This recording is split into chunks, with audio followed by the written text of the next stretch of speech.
Halo pemirsa Unhas TV, senang sekali saya Andi Putri Naja dapat kembali menjumpai Anda dalam Unhas Daily. Dalam beberapa menit ke depan kami akan menyajikan berita-berita terpercaya hanya untuk Anda. Presiden Republik Indonesia Joko Widodo resmikan IPA Losari pada Kamis 22 Februari 2024. Pertama di Indonesia Timur, instalasi pengolahan air limbah ini juga menjadi yang terbesar di Indonesia Timur. Berikut informasi selengkapnya untuk Anda. Pertama di Indonesia Timur, IPA Losari merupakan instalasi pengolahan air limbah terbesar di Indonesia Timur yang terletak di Kelurahan Macini Sombala, Kecamatan Tamalate, Kota Makassar. Proyek yang menghabiskan sekitar 1,2 triliun dengan waktu pengerjaan selama kurang lebih 5 tahun ini diresmikan langsung oleh Presiden Republik Indonesia Joko Widodo pada Kamis 22 Februari 2022. Presiden Jokowi didampingi oleh Sekjen Cipta Karya, Diana Kusumastuti, dan Wali Kota Makassar, Ramdan Pomanto, meninjau terlebih dahulu miniatur IPA Losari yang berada tak jauh dari lokasi peresmian. Proyek IPA Losari telah dibangun sejak tahun 2019 hingga 2023 dan baru dapat diresmikan pada tahun ini. Biaya 1,2 triliun yang dihabiskan dalam proyek ini berasal dari APBN, ABD, dan APBD. Dalam sambutannya, Jokowi mengatakan bahwa IPA Losari ini bertujuan untuk meningkatkan kesadaran masyarakat agar memiliki pengertian dan kepedulian bersama dalam mengatasi masalah pencemaran lingkungan di Kota Makassar. Selamat pagi, salam sejahtera bagi kita semua. Yang saya hormati para Menteri Kabinet Indonesia Maju, yang saya hormati pimpinan Komisi 5 DPR RI, yang saya hormati Gubernur Sulawesi Selatan, Wali Kota Makassar, Bapak Ibu para tokoh, hadirin undangan yang berbahagia. Sistem pengelolaan air limbah domestik terpusat di Losari ini sangat penting untuk mengelola air limbah cair agar ramah lingkungan dan meningkatkan kualitas air tanah dan air baku serta meningkatkan kualitas kesehatan masyarakat kita. Sistem pengelolaan air limbah ini kita butuhkan untuk meningkatkan kesadaran masyarakat agar memiliki perhatian dan kepedulian bersama-sama mengatasi masalah pencemaran lingkungan di Kota Makassar. IPA Losari ini dibangun dari tahun 2019 sampai 2023 dengan biaya 1,2 triliun rupiah. Dari APBN 1,067 triliun, dari ADB 672 miliar, dan dari APBD 150 miliar. Berkapasitas 16.000 meter kubik per hari, dengan panjang jaringan perpipaan air limbah sepanjang 96 km dan bisa melayani 41.000 kepala keluarga. Saya berpesan agar dengan beroperasinya sistem pengelolaan air limbah domestik terpusat ini, penanganan air limbah semakin terintegrasi dan Kota Makassar semakin bersih, kualitas lingkungan, kualitas air tanah, kualitas air baku semakin baik, dan masyarakat semakin sehat dan produktif. Saya rasa itu yang ingin saya sampaikan, dan dengan mengucap Bismillahirrahmanirrahim, pada pagi hari ini saya resmikan sistem pengelolaan air limbah domestik terpusat Losari di Kota Makassar, Provinsi Sulawesi Selatan. Terima kasih. Wassalamualaikum warahmatullahi wabarakatuh. Peresmian IPA Losari ditandai dengan penekanan tombol peresmian oleh Presiden Joko Widodo bersama dengan Menteri PUPR Basuki Hadimulyono dan PJ Gubernur Sulsel Bahtiar Baharudin. Dilanjutkan dengan penandatanganan prasasti peresmian oleh Presiden ke-7 Republik Indonesia ini. Kehadiran orang nomor 1 di Indonesia ini dijamu hangat oleh para tamu undangan yang berkesempatan hadir dalam peresmian IPA Losari di Kota Makassar. Ya, memang ini adalah instalasi pengolahan air limbah terpadu terpusat pusat ya, yang paling besar di bagian timur. Memang baru satu-satunya bagian timur itu ya di Makassar ini, yang dengan kapasitas 16.000 meter kubik. Ya, canggihnya bahwa ini diproses antara perpipaan dan juga dengan yang truk itu dijadikan satu, truk limbah itu loh ya.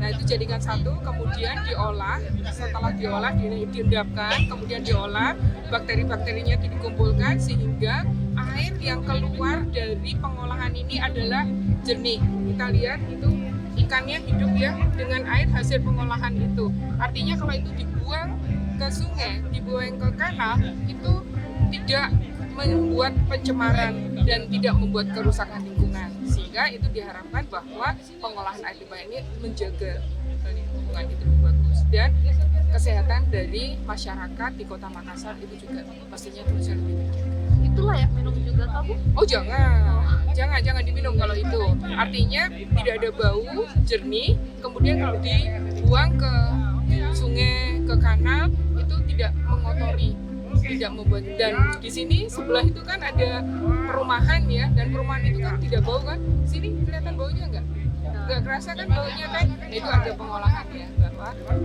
baunya itu terkontrol. Bu, ini pertama di Indonesia Timur, setelah Makassar ada kota lain yang jadi sasaran untuk pembangunan limbah?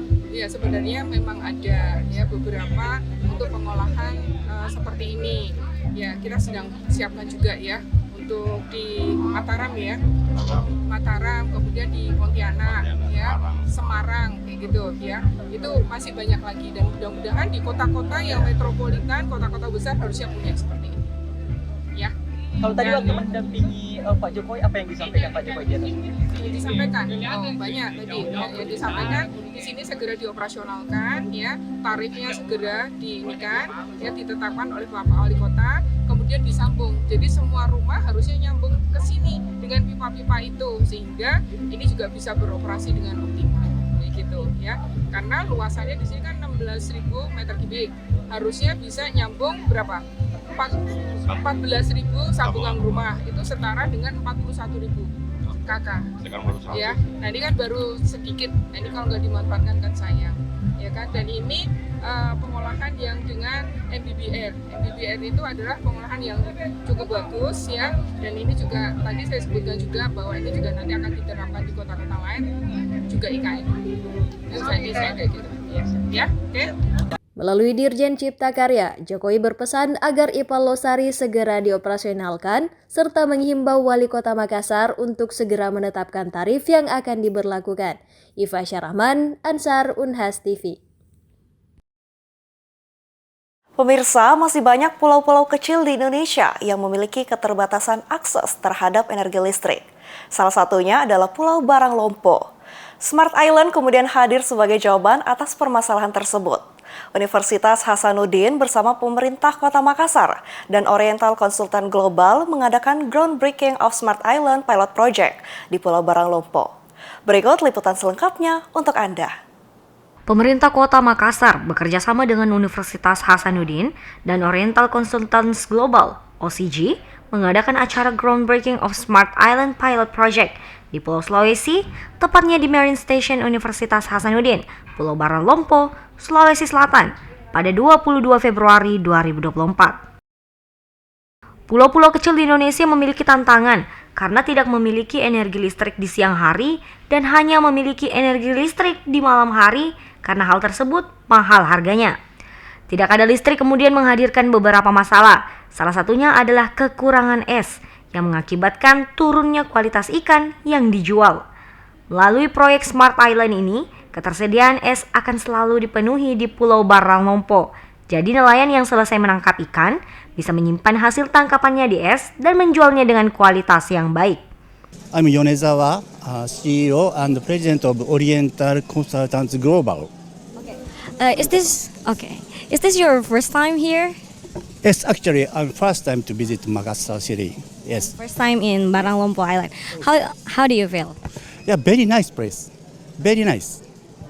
Can you tell us about Smart Island Pilot Project? So we invest some facility, for example, solar power plant and ice maker and provide the people in Baranlombo Island, especially to fishery, to improve quality of fish. And maybe so price of fish maybe will become higher, and fisherman's income will increase, and people quality of life will also improve. Rektor Universitas Hasanuddin, Profesor Dr. Insinyur Jamaluddin Jompa MSc, mengatakan bahwa kegiatan ini adalah karunia dan kesyukuran untuk Universitas Hasanuddin dan masyarakat Baranlompo. Pada hari ini kita groundbreaking untuk kita sebut Smart Island Project, khusus untuk pulau-pulau kecil, di mana ciri khas pulau kecil itu yang menjadi tantangan berat adalah pertama nggak ada energi di siang hari, pada umumnya hanya malam hari karena itu mahal. Yang kedua, karena tidak ada listrik maka masalah banyak yang muncul, termasuk tidak ada atau kurang es, ya. Nah, ketika kurang es atau esnya mahal, maka harga ikan yang dia tangkap itu akan menjadi murah. Karena kenapa? Kualitasnya sudah mulai menurun, atau dia harus jual cepat karena tidak bisa disimpan. Nah, dengan adanya proyek ini, yang mana ketersediaan es akan selalu ada di pulau, maka untuk nelayan-nelayan yang sebelum melaut itu ada es dengan harga yang terjangkau. Setelah ada hasil tangkapan, dikumpul, kemudian itu bisa dipasarkan dengan kualitas yang masih lebih bagus, lebih segar. Sehingga nilai jual ikan itu bisa lebih tinggi lagi, dengan jumlah yang ditangkap sedikit atau relatif sedikit, bisa lebih mahal harganya dibandingkan dengan dia tangkap yang banyak, lalu kemudian harganya menurun. Nah, proyek ini juga diharapkan menjadi salah satu uji coba, ya, solusi buat pulau-pulau lain di seluruh Indonesia tentu, dan khususnya di kawasan Spermonde, di mana banyak pulau yang hampir semua pulau mengalami hal yang sama, kurangnya listrik atau tidak adanya listrik pada siang hari, dan juga tentu kita butuh teknologi untuk membuat es dengan energi yang relatif rendah, ya, dan kualitas es juga yang lebih bagus, ya, sehingga ini akan menjadi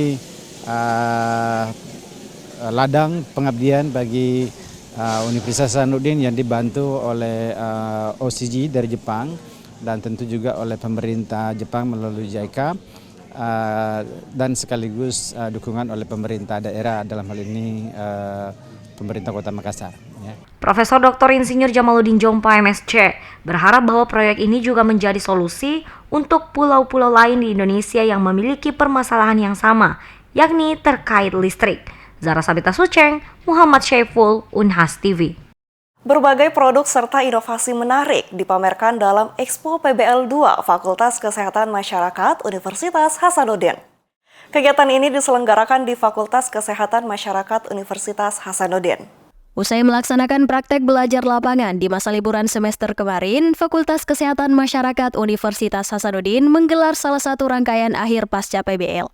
Namun berbeda dengan sebelumnya yang hanya digelar secara tertutup, kali ini Fakultas Kesehatan Masyarakat menggelar rangkaian akhir pasca PBL berupa pameran yang menjadi wadah untuk menampilkan berbagai produk dan inovasi hasil karya mahasiswa Fakultas Kesehatan Masyarakat khususnya angkatan 2021. Pameran yang bertajuk Exploring Creativity 2024 ini mengangkat tema kreasi mahasiswa PBL 2 FKM Unhas menuju peningkatan kesehatan dan kesejahteraan. Wakil Dekan Bidang Akademik dan Kemahasiswaan FKM Unhas yang membuka acara pada kesempatan ini menyampaikan support dan apresiasi terhadap kegiatan ini.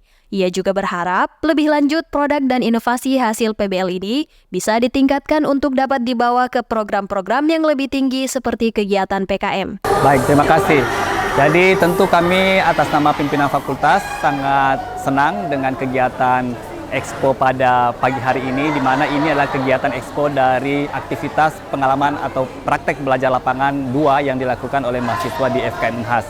Tentu FKM Unhas, pimpinan dalam hal ini sangat mensupport, dan tentu kegiatan-kegiatan seperti ini layak untuk kemudian dilanjutkan, dan tentu segala hal yang dibutuhkan dalam rangka kegiatan ini bisa berjalan akan terus kita support.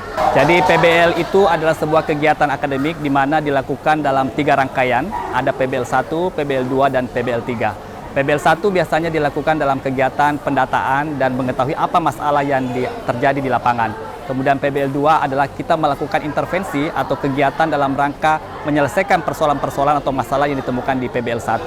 Kemudian PBL 3 adalah kegiatan mengevaluasi dari kegiatan intervensi, apakah itu intervensi fisik dan intervensi non-fisik yang sudah dilakukan di PBL 2, dan juga melakukan rekonstruksi atas program-program yang dianggap tidak berhasil atau ingin dilanjutkan, dan juga tentu advokasi kepada pemerintah setempat yang ada di lokasi PBL. Kegiatan ini diorganisir oleh 39 panitia yang tersusun dari koordinator kecamatan dan koordinator desa dalam pelaksanaan PBL 2.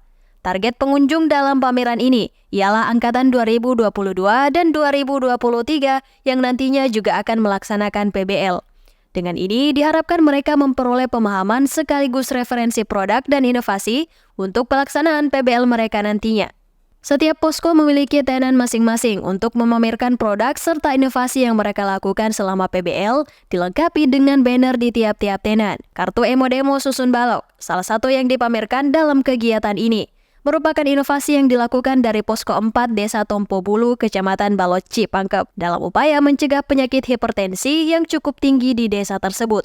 Balok-balok yang disediakan dilengkapi dengan kartu merah dan hijau yang masing-masing mewakili kebiasaan buruk dan baik. Semakin banyak kartu merah yang diperoleh, semakin tinggi pula susunan balok yang menggambarkan semakin tinggi resiko hipertensi yang dimiliki. Dari posko lainnya, terdapat inovasi safety snake yang merupakan upaya untuk meningkatkan pemahaman K3 terhadap anak-anak yang terinspirasi dari permainan ular tangga. Uniknya, permainan ini dibuat dalam versi besar dan anak-anak dapat berperan langsung layaknya bidak dalam permainan ular tangga. Tak kalah kerennya, Posko 17 Kelurahan Makrang Pangkep membuat inovasi pengolahan sampah organik rumah tangga menjadi pupuk organik cair dengan menambahkan larutan gula merah. Selain itu, terdapat produk makanan pendamping ASI dari bahan baku daun kelor yang baik bagi pertumbuhan anak. Masih banyak produk dan inovasi menarik yang sayang untuk dilewatkan dalam kegiatan ini. Baik, jadi untuk proses persiapan ini, yang pertama-tama itu kita untuk menjadi panitia itu koordinator desa dan koordinator kecamatan, dan itu pun koordinator kecamatan itu dia menjadi ketua, wakil, sekretaris, dan bendahara. Kemudian untuk persiapan dan sebagainya itu kita koordinasi dengan pihak fakultas dan dibantu langsung oleh bagian perlengkapan. Kemudian untuk persiapannya tiap posko itu dipersilakan untuk membuat banner, kemudian mempersiapkan apa saja hasil-hasil intervensinya selama praktik belajar lapangan 2. Oke, secara garis besarnya itu yang pertama tiap posko itu menampilkan apa saja hasil intervensinya. Contohnya dia ada permasalahan kesehatan di desanya. Jadi contohnya dia mempunyai permasalahan kebiasaan merokok. Jadi dia bisa menampilkan apa saja, contohnya papan bicara dilarang merokok, kemudian untuk stiker dilarang merokok, mungkin saja. Bima, Ketua Panitia Expo ini menyampaikan bahwa proses persiapan kegiatan memakan waktu kurang lebih 1 bulan. Ia menambahkan bahwa kegiatan-kegiatan yang dilakukan selama PBL 2 ini dapat diakses pula melalui website serta akun Instagram masing-masing posko. Departemen Perencanaan Wilayah dan Kota Fakultas Teknik Universitas Hasanuddin menggelar peluncuran rangkaian kegiatan perayaan 2 dekade Departemen Perencanaan Wilayah dan Kota yang dirangkaikan dengan webinar nasional dengan tema Permodalan Seluler Automata dan Resilient City. Kegiatan dilaksanakan secara hybrid, online dan offline di Gedung Center of Scientific Activities Fakultas Teknik Universitas Hasanuddin. Berikut berita selengkapnya untuk Anda. Peluncuran rangkaian kegiatan perayaan 2 dekade Departemen Perencanaan Wilayah dan Kota Fakultas Teknik Universitas Hasanuddin yang dirangkaikan dengan webinar nasional merupakan kegiatan pembuka dalam rangkaian perayaan 2 dekade Departemen PWK Unhas. Webinar nasional dengan tema Permodelan Seluler Automata dan Resilient City merupakan kegiatan pertama dalam rangkaian perayaan 2 dekade Departemen PWK Unhas. Kegiatan dibuka dengan laporan Ketua Panitia oleh Dr. Insinyur Feni Veronica Natalia STMT, dilanjutkan dengan sambutan-sambutan. Sambutan pertama disampaikan oleh Ketua Departemen Perencanaan Wilayah dan Kota Universitas Hasanuddin, Dr. Engineering Insinyur Abdul Rahman Rashid STMSI. dilanjutkan sambutan dari Dekan Fakultas Teknik Universitas Hasanuddin oleh Profesor Dr. Engineering Insinyur Muhammad Isran Ramli STMT, sekaligus melakukan simbolisasi untuk membuka rangkaian kegiatan perayaan 2 dekade Departemen Perencanaan Wilayah dan Kota Fakultas Teknik Universitas Hasanuddin secara resmi. Inti dari rangkaian kegiatan ini yaitu webinar nasional yang dipandu langsung oleh salah satu dosen Departemen Perencanaan Wilayah dan Kota Fakultas Teknik Universitas Hasanuddin oleh Irwan ST Master Engineering. Oke, baik, terima kasih. Jadi kami dari Departemen Perencanaan Wilayah dan Kota Fakultas Teknik Universitas Hasanuddin akan menyelenggarakan perayaan 2 dekade pada tahun ini semenjak kami berdiri pada tahun 2004. Kemudian beberapa rangkaian-rangkaian kegiatan kami nanti itu sampai puncaknya di bulan September. Jadi eksistensi kami sebagai Departemen Perencanaan Wilayah dan Kota ini memang terus berkembang. Kami sedang terus memberikan kontribusi kami terus mendorong mahasiswa-mahasiswa kami untuk berkarya di bidang penataan ruang, karena pada hari ini kita lihat beberapa perkotaan di Indonesia, perwilayahan itu masih terdapat berbagai macam masalah, kemacetan, ya, banjir, bencana, dan segala macamnya. Jadi kami terus berusaha memberikan kontribusi kepada negara, kepada masyarakat, dengan meningkatkan pemahaman, pengetahuan, dengan skill kepada mahasiswa, supaya kelak mereka ketika lulus bisa memberikan dampak yang baik kepada masyarakat. Kami juga sebagai departemen yang bisa dibilang tidak terlalu tua, tidak terlalu muda, ya, di usia 20 ibarat manusia itu sudah beranjak dewasa. Tentu keinginan kami untuk berkarya, berkontribusi itu jauh lebih besar, ya. Jadi kami harap melalui perayaan 2 dekade ini kami juga mengajak kepada para alumni dimanapun berada, harap kita bisa berkumpul, kita berjumpa, ya. Kemudian kita sama-sama berkontribusi untuk negara. Jadi mungkin memang PWK ini kebanyakan masih belum dikenal, karena kalau kita sebut PWK kebanyakan menanyakan apa kepanjangannya, Pak. Jadi kadang dulu, zaman dulu selalu dikatakan sebagai planologi. Nah, kemudian sekarang kami berubah menjadi Perencanaan Wilayah dan Kota, makanya biasa disingkat program studi atau Departemen PWK, seperti itu. Baik, jadi kami selaku panitia mewakili departemen akan menyampaikan beberapa kegiatan. Ada 5 kegiatan, yaitu kemarin kami sudah lakukan webinar dan launching untuk kegiatan di gedung CSA di depan. Kemudian kami akan lanjutkan dengan joint conference internasional dengan UTM dan UM di Malaysia, di Kuching, Sarawak. Kemudian nanti akan ada PWK Expo, kita mengajak masyarakat untuk melihat produk-produk dari penelitian kami, pengabdian kami.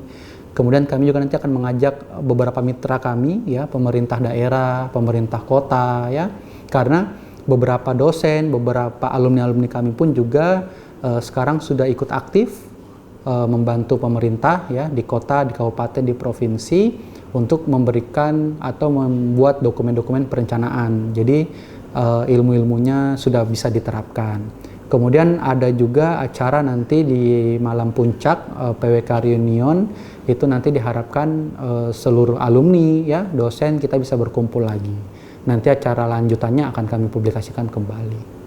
Rangkaian dari perayaan 2 dekade Departemen Perencanaan Wilayah dan Kota Fakultas Teknik Universitas Hasanuddin tidak hanya launching dan webinar nasional saja, tetapi ada beberapa rangkaian kegiatan lain yang akan digelar, seperti Joint International Conference with University Malaysia and University Technology Malaysia, yang akan digelar pada bulan Juni hingga Juli mendatang.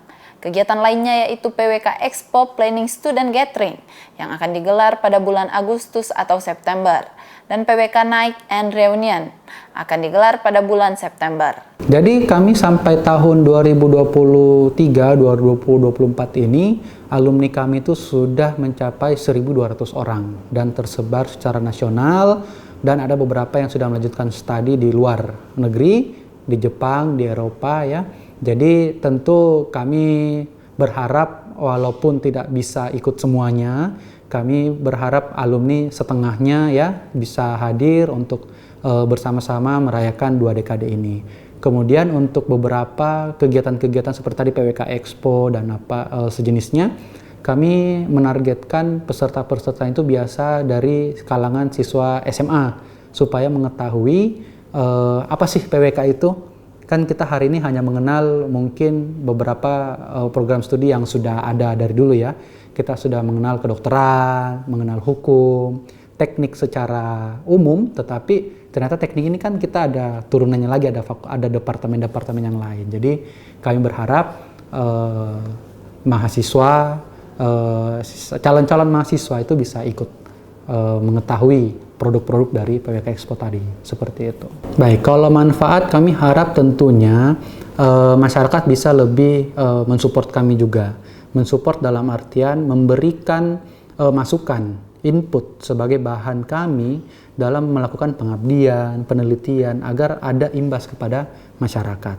Kemudian kami juga berharap dengan perayaan dekade ini alumni semakin solid dalam artian bisa sama-sama berkontribusi, ya, tidak melakukan hal-hal yang negatif misalkan ya, terus memberikan karyanya, kemudian sebagai jejaring komunikasi juga, karena bagaimanapun juga dalam dunia perencanaan koordinasi antar daerah, antar wilayah itu tentu dengan satunya alma mater itu bisa memudahkan dan memberikan dampak yang positif dalam pembangunan, karena kan terkadang kami di dunia PWK ini mau membuat sebuah dokumen, mau membuat sebuah rencana, itu masih bingung ketika kita kan berkoordinasi dengan daerah lainnya.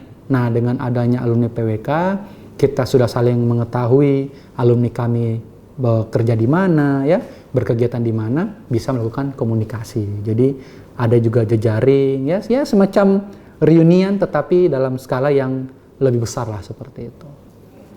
Dewa Sagita Alfadin menyampaikan harapannya bahwa semoga alumni yang melihat departemen kita yang dulu mahasiswanya sedikit, sekarang sudah berkembang bahkan bidang ilmu pun sudah bertambah.